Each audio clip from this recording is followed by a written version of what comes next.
नमस्कार, आप देख रहे हैं बिहार 24/7 न्यूज। आज की प्रमुख खबरें। 14 फरवरी को जहां एक तरफ देश वैलेंटाइन डे मना रहा है, तो वहीं दूसरी तरफ देश में 40 ऐसे परिवार भी हैं जिन्होंने साल 2019 में जम्मू कश्मीर के पुलवामा में हुए आतंकी हमले में अपने बेटे को खो दिया। 6 साल बाद भी उन 40 जवानों की शहादत को देश का हर नागरिक कभी नहीं भूल सकता। इस दिन देश के 40 जवानों ने अपनी शहादत दी। इस हमले को 6 साल बीत चुके हैं, लेकिन इसका दर्द आज भी लोगों की यादों में ताजा है। भारत के इतिहास में इस दिन को ब्लैक डे के रूप में मनाया जाता है। आज पुलवामा हमले की 6वीं बरसी पर प्रधानमंत्री नरेंद्र मोदी ने भी 40 जवानों को श्रद्धांजलि दी है। उन्होंने ट्विटर पर पोस्ट कर कहा है कि 2019 में पुलवामा में शहीद हुए वीरों को श्रद्धांजलि। आने वाली पीढ़ी उनके बलिदान और राष्ट्र के प्रति उनकी अटूट समर्पण को कभी नहीं भूल पाएगी। जहानाबाद सीएम नीतीश कुमार अपनी प्रगति यात्रा के तहत पहुंचे, जहां उन्होंने जीविका दीदियों से संवाद किया। मुख्यमंत्री नीतीश कुमार संवाद के दौरान मुख्यमंत्री नीतीश कुमार ने कहा, जब हम पहले आए थे उस समय महिलाओं के पास बढ़िया पहनने को भी नहीं था, और अब सब कितना अच्छा कपड़ा पहनने लगी हैं और बोलने भी लगी हैं। पहले कहाँ बोलती थी।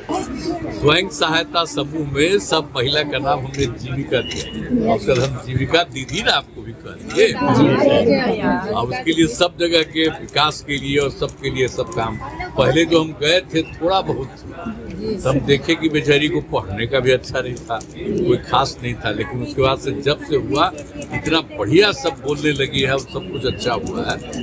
और केंद्र वाले जो आ गए थे, जब हम जिस समय 6 में कर रहे थे हम लोग का, आज नाम दे दिया जीविका। हमसे पूछा तो देश भर में जो हम कहे कि जीविका, तो उन लोगों ने देश भर में कर दिया आजीविका। समझ गए ना, हम तो जीविका दीदी। पटना के जिला अधिकारी ने अपर सचिव नगर विकास एवं आवास विभाग, बिहार सरकार और पुलिस अधीक्षक यातायात पटना के साथ मेट्रो परियोजना की प्रगति समीक्षा की। बैठक में मेट्रो प्रायोरिटी कॉरिडोर के कार्य को सुचारू रूप से आगे बढ़ाने के लिए महत्वपूर्ण निर्णय लिया गया। निर्णय के अनुसार फतुहा से पटना 0 माइल की ओर आने वाले बड़े वाहनों का प्रवेश दोपहर 2 बजे से शाम 5 बजे तक प्रतिबंधित रहेगा। यह कदम मेट्रो निर्माण कार्य में बाधा को कम करने के उद्देश्य से उठाया गया है। अरवल के बाद सीएम नीतीश कुमार अपनी प्रगति यात्रा के तहत जहानाबाद पहुंचे, जहां सीएम नीतीश कुमार करीब 200 करोड़ की योजनाओं की सौगात दी। सांसद संभावित चौधरी का लालू यादव पर बड़ा हमला। संभावित चौधरी ने कहा, लालू प्रसाद बिना सिर पैर की बात करते हैं। 2025 से 2030 में फिर से नीतीश कुमार। दिल्ली में नई सरकार की गठन की प्रक्रिया तेज हो गई है। सूत्रों के मुताबिक दिल्ली में मुख्यमंत्री का शपथ ग्रहण समारोह 19 या 20 फरवरी को हो सकता है। विधायक दल की बैठक 17 या 18 फरवरी को होने की संभावना है। प्रधानमंत्री नरेंद्र मोदी के अमेरिका से लौटने के बाद मुख्यमंत्री के चयन की प्रक्रिया शुरू होगी। पीएम के साथ गृह मंत्री अमित शाह, जेपी नड्डा और अन्य बीजेपी के शीर्ष नेताओं की बैठक होगी। इस बैठक में दिल्ली के मुख्यमंत्री पद का होगा फैसला। पुलवामा आतंकी हमले की बरसी पर पश्चिम बंगाल के राज्यपाल सीवी आनंद बोस ने कहा, हमारे यहाँ अपने देश की रक्षा के लिए खुद को फिर से समर्पित करने का अवसर है। भारत मजबूत है और हम इस बात पर जोर देंगे, भारत महान है और हम यह साबित करेंगे। पटना में इस बार वैलेंटाइन डे पर माहौल गर्म हो गया है। राजधानी पटना में वैलेंटाइन डे के मौके पर अलग ही नजारा देखने को मिला, जहां पार्क में प्रेमी जोड़े वैलेंटाइन डे सेलिब्रेट करने पहुंचे थे, लेकिन इस दौरान वहां सिख भवानी सेना के सदस्य लाठी डंडे लेकर घूम रहे थे। भवानी सेना के सदस्यों को देखकर लड़की और अन्य युवक मौके से भाग निकले। बीते दिन पटना की सड़कों पर हिंदू सिख भवानी सेना संगठन ने कई पोस्टर लगाए थे, जिसमें वैलेंटाइन डे के बहिष्कार की अपील की गई थी। पोस्टर में लिखा था, जहाँ मिलेंगे बाबू सोना तोड़ देंगे कोना कोना, यानी अगर वैलेंटाइन डे के दिन प्रेमी जोड़े सार्वजनिक स्थानों पर दिखे तो संगठन के कार्यकर्ता सख्त कार्रवाई करेंगे। इसके साथ ही पोस्टर में अपील की गई थी कि वैलेंटाइन डे भारतीय संस्कृति का हिस्सा नहीं है और इस दिन को पुलवामा हमले के शहीदों को समर्पित किया जाना चाहिए। संगठन के राष्ट्रीय अध्यक्ष लव सेन और रुद्र ने इस पोस्टर को लगवाया है और दावा किया है कि अगर कोई अश्लीलता फैलाने की कोशिश करेगा तो कार्यकर्ता लाठी से समझाने का काम करेंगे। बिहार का आरा सदर अस्पताल बना लड़ाई का मैदान, आपस में भिड़ गए कर्मचारी। अचानक मची भगदड़, इस दौरान जमकर लात घूंसे चले। यह विवाद एक्सरे करने को लेकर हुआ। केंद्रीय कृषि मंत्री शिवराज सिंह चौहान के छोटे बेटे कुणाल सिंह चौहान की आज शादी है। इसमें शिरकत करने के लिए भोपाल में देश के मशहूर हस्तियां पहुंच रही। शादी समारोह में शामिल होने उपराष्ट्रपति जगदीप धनखड़, परिवहन मंत्री नितिन गडकरी, केंद्रीय रक्षा मंत्री राजनाथ सिंह, यूपी के मुख्यमंत्री योगी आदित्यनाथ, छत्तीसगढ़ के मुख्यमंत्री विष्णुदेव साय आज भोपाल आ रहे हैं। पूर्णिया से निर्दलीय सांसद पप्पू यादव ने वक्फ विधेयक पर जेपीसी रिपोर्ट संसद में पेश होने पर कहा, जब सरकार विपक्ष के मुद्दे को दरकिनार करेगा तो संसद में नहीं चलेगा, विरोध होगा। मुद्दों को भटकाना, अमेरिका के मुद्दों को भटकाना है, किसान के, मणिपुर के मुद्दों को भटकाना है। राष्ट्रपति शासन लग गया, वक्त में जो भी संशोधन था उसको उसने बिल्कुल अलग करके लाया। अब कहते हैं जोड़ लेंगे। जब आप विपक्ष की और जेपीसी के मुद्दों को भी आप दरकिनार करिएगा तो हाउस नहीं चलेगा ना। आप जेपीसी बना दिए तो जेपीसी बना दिए क्या मुख्य कानून है? हिटलर की तरह जेपीसी भी आप लाइएगा तो फिर जेपीसी की वैल्यू क्या रह जाएगी? तो जेपीसी सहमति के साथ लाइए। बहुमत असहमत के आधार पर आप कह रहे हैं 15, 11, 13 उसमें सारे मुद्दों को आपने जो जो जेपीसी में मुद्दे आए वो मुद्दे ही गायब कर दिया, तो फिर वो तो नहीं चलेगा, वो तो विरोध होगा।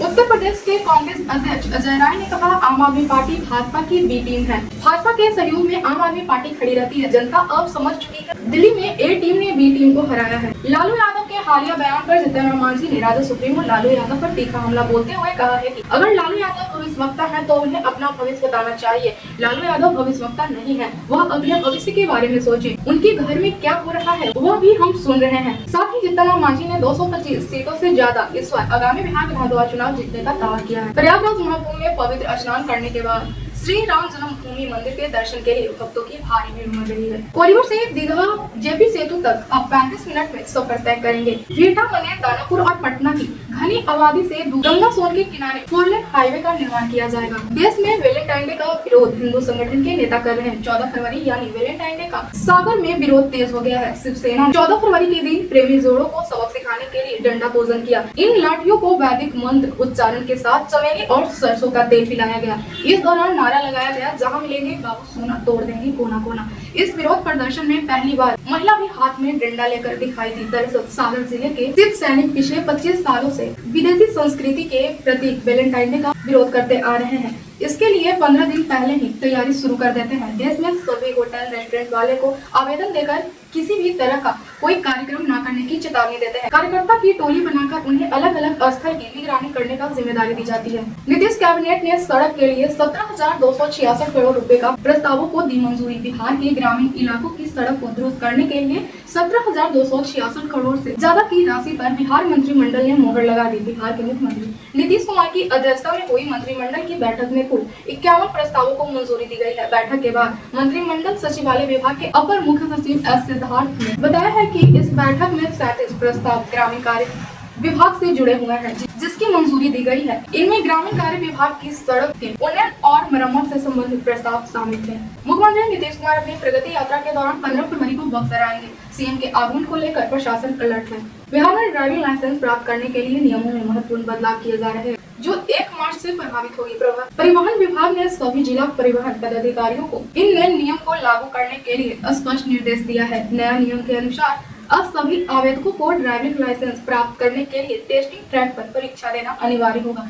यह व्यवस्था पहले पटना और औरंगाबाद में लागू की गई थी, लेकिन अब इसे राज्य की सभी 36 जिलों में लागू किया जाएगा। मुंगेर के बिंदा दियारा इलाके में खाना बनाने के दौरान गैस सिलेंडर में आग लगने से बड़ा हादसा हो गया। घर में खाना बनाते समय गैस सिलेंडर में आग लग गई। देखते ही देखते आग ने विकराल रूप ले लिया और सिलेंडर फट गया, जिससे आसपास के 8 घरों में भी आग लग गई। इस अग्निकांड में लाखों रुपए की संपत्ति जलकर खाक हो गई। आग की चपेट में आने से घरों में रखे अनाज, कपड़ा और अन्य सभी सामान जलकर खाक हो गए। ग्रामीणों ने काफी मशक्कत के बाद आग को बुझाया। इस घटना में किसी की हताहत होने की खबर नहीं है, लेकिन 8 परिवार का सब कुछ तबाह हो गया। मोकामा शूटआउट केस में फरार चल रहे गैंगस्टर मोनू की पत्नी और बहन पर एफआईआर। पुलिस ने सरकारी कार्य में बाधा डालने और दुर्व्यवहार के आरोप में मामला दर्ज किया। बिहार में रेलवे सुविधाओं के विस्तार को लेकर रेल मंत्रालय ने एक बड़ी घोषणा की है। सुल्तानपुर और झारखंड के बीच नई रेल लाइन बिछाई जाएगी। इस परियोजना पर लगभग 290 करोड़ रुपए खर्च होने का अनुमान। यह रेल मार्ग सावन के महीने में सुल्तानपुर से देवघर जाने वाले लाखों सिख भक्तों के लिए एक बड़ा तोहफा साबित होगा। अब श्रद्धालु सीधे ट्रेन से गंगा स्नान कर बाबा बैद्यनाथ के दर्शन कर सकेंगे। मणिपुर में राष्ट्रपति शासन लागू कर दिया गया है। पिछले दिनों मणिपुर के मुख्यमंत्री एन बीरेन सिंह ने इस्तीफा दे दिया था। इसके बाद कयास लगाए जा रहे थे कि राज्य में राष्ट्रपति शासन लगाया जा सकता है। मणिपुर के मुख्यमंत्री पद से एन बीरेन सिंह ने इस्तीफा देने के 4 दिन बाद ही राज्य में राजनीतिक स्थिति अनिश्चित बनी हुई थी और सत्तारूढ़ भाजपा ने अब तक नया नेता के बारे में फैसला नहीं कर पाए। इसको देखते हुए यह फैसला केंद्र सरकार द्वारा लिया गया है। समाजवादी पार्टी के प्रमुख अखिलेश यादव ने कहा, जिस बजट ने नौकरी ना दी हो, किसानों का आय दोगुनी ना की हो, जिस बजट से व्यापार ना बढ़ा हो, उस बजट में मायूसी थी और निराश किया। इस सरकार ने धोखा दिया है और जानबूझकर जनता का ध्यान हटाने के लिए इस तरह का वक्त संशोधन विधेयक भी लाया। मणिपुर में राष्ट्रपति शासन लागू होने पर उन्होंने कहा यह बहुत पहले होना चाहिए था। जिस बजट ने नौकरी न दी हो, जिस बजट ने किसानों की आय दोगुनी न की हो, जिस बजट से व्यापार न बढ़ा हो, जिस बजट से हमारे देश के मैन्युफैक्चरिंग सेक्टर को लाभ न पहुंचा हो, उस बजट ने मायूसी थी, निराश किया। इस सरकार ने धोखा दिया है कि हम ऐसा बजट लाएंगे, इसीलिए जानबूझ करके जनता का ध्यान हटाने के लिए इस तरह के बिल लाए हैं। मणिपुर में राष्ट्रपति शासन लगा दिया गया है, ये बहुत पहले कार्रवाई हुई है। केंद्रीय मंत्री गिरिराज सिंह ने कहा प्रधानमंत्री नरेंद्र मोदी के विजन के अनुसार यह भारत टेस्ट की पहली वर्षगांठ है और पहली वर्षगांठ में ही भारत टेस्ट दुनिया का सबसे बड़ा इवेंट बन गया है। ये नरेंद्र मोदी जी के विजन के अनुसार ये पहली सालगिरह है भारत टैक्स का, और ये पहली सालगिरह में ये भारत टैक्स दुनिया का सबसे बड़ा इवेंट्स बन गया है।